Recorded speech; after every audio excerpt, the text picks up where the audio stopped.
two short pieces. The first one is called Suspension. It's been over 2 years since she woke up with the scent of someone else embedded in her skin, and it is both comforting and terrifying. She can smell his cologne and sweat, and she remembers her face pressed into warm, smooth skin and strong fingers stroking down the back of her neck. She remembers opening her eyes and it feeling like it was the first time she was seeing the world. Her hands held by his, looking small and delicate. His legs on either side of her, boxing her in, protecting her.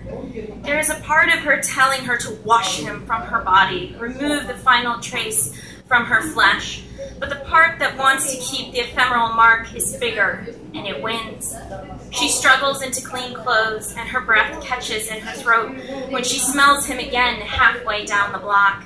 She feels vulnerable, raw, and exposed in the bright sunlight, and she's glad the black t-shirt covers the red lines he made last night on her upper arms. She thinks about confident, deft hands running over her body and rope following in their wake.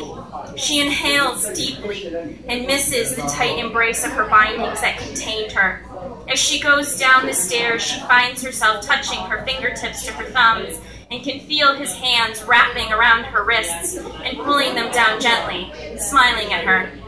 She talks on the phone and yells at the top of her lungs at the rally, but she can't forget how hard it was to open her mouth and whisper, "Okay," the previous night.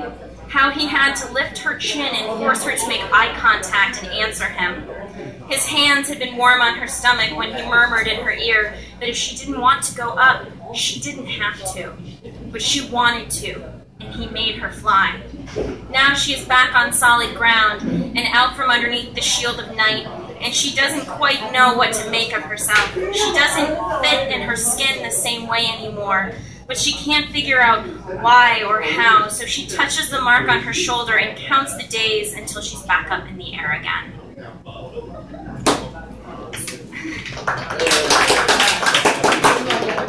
So the next two short pieces are from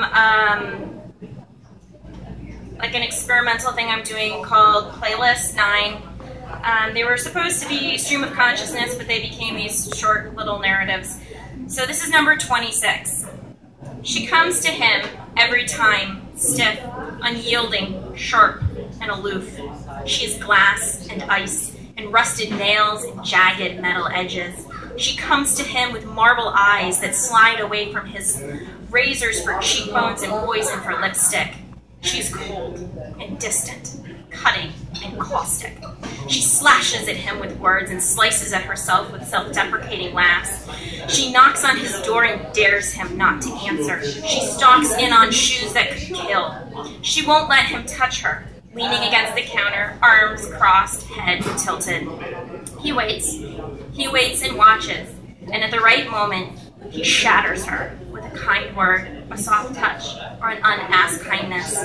She breaks, beautifully and ugly, and he picks up the pieces and carries them to the bedroom or the living room. He lays them down and carefully puts her back together. When she finally falls asleep, he stays awake next to her, stroking her hair and wishing he could protect her every day. But all she wants is a sanctuary, temporary shelter, and he'll give her it until she wakes up one day with a steel edge that isn't pointed at herself and lets him love her. This is number 23. Draw the flowers out of my hair and scatter the bed with fragrant petals that you will soon lay me down upon. I wish I was in an airy summer dress, but my palms are pressed to your cheeks, and your worshipful words are burning your mouth into my skin, and I am filled with you. You sing softly in my ear, and you are off-key, and your song choice is odd. But your arms are strong, like the history between us, and I remember your head on my chest and bright stars in an unending sky, in cool night air. Our sky is a warped ceiling tonight, and the stars are blocked by the city's lights. But the air coming through the open window is cool on our hot skin, and your forehead is pressed to my sternum. Your back is arched, and I run my fingers down the notches in your spine. Between my day job and your night shifts, we have little time to come together, and your breath is ragged, and my heart is pounding, and I feel like I can finally stop missing you. even though you never left. This is the last piece. It's called Wordsmith.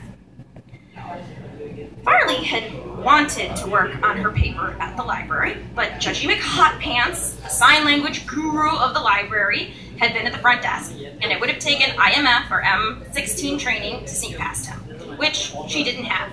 So Farley humped her 20 pounds of notebooks, books, and computer to the nearest coffee shop with Wi-Fi in order to frappe with an extra shot and whipped cream. But the universe was against her. When she turned around to find a place to sit, there were no empty tables. Only empty chairs at occupied tables. It wasn't that Farley didn't like sitting with a stranger. It was that she loved sitting at a table across from a stranger because it was always fuck off awkward. The options were not good either. There was a spreader, a person who can take up all the space at a table for four and still look longingly at the space of his neighbor's table. An entrenched homeless person, a girl talking obnoxiously loud on her phone and looking terrifyingly close to tears, an adorably cute guy wearing headphones and reading No Place to Hide. There was really only one option, and Farley knew it could only end in another socially awkward moment over which Valerie would howl with laughter and Anne would shake her head, nodding.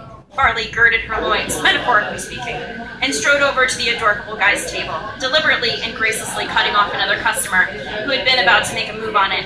She waved a little until he glanced up, marking his spot with a finger and hooking one headphone off an ear. Yeah? He said, be cool. Be cool, Farley ordered herself. Are you available? Farley asked, and he blinked, his mouth opening. I mean, is this seat available? Not you. I mean, you're cute, but it's not like that. I mean, it could be like that, but not right now. I just need a place to sit, and you are the most appealing option. Fuck. I don't want to sit on you, just the chair. Not that you probably wouldn't be an equally comfortable thing to sit on, but I meant the chair. It's a nice chair, and you're not a spreader, crier, or smell bad. Farley finally clapped a hand over her own mouth. Wordsmith her ass. The shit was easier when she knew the person. There was a really awkward 15-second pause while they stared at each other. You know what? I'm gonna go find another table, Farley said, taking a step back and pivoting towards the now sniffling girl on her phone. The seat's not taken. He spoke up. You can sit here. Really? Farley squinted at him and he gave her a small smile. Really? Farley gingerly set her drink down and put her backpack on the floor next to what was now her chair. The guy watched her unpack her stuff and set up, and Farley struggled not to hunch her shoulders. She kept her head down and quickly got to work. The guy was a good table companion, and after a little while, Farley was able to relax. The guy left 45 minutes later, and Farley studiously ignored him, going over to the barista to ask for something. On his way out the door, he set a folded piece of receipt paper on one of her books and left. As soon as the door closed, Farley flipped open the paper. I'm available to be sat on, or just for coffee without books and laptops. Matt. Holy shit, Farley breathed. I am a motherfucking wordsmith. Thank you very much.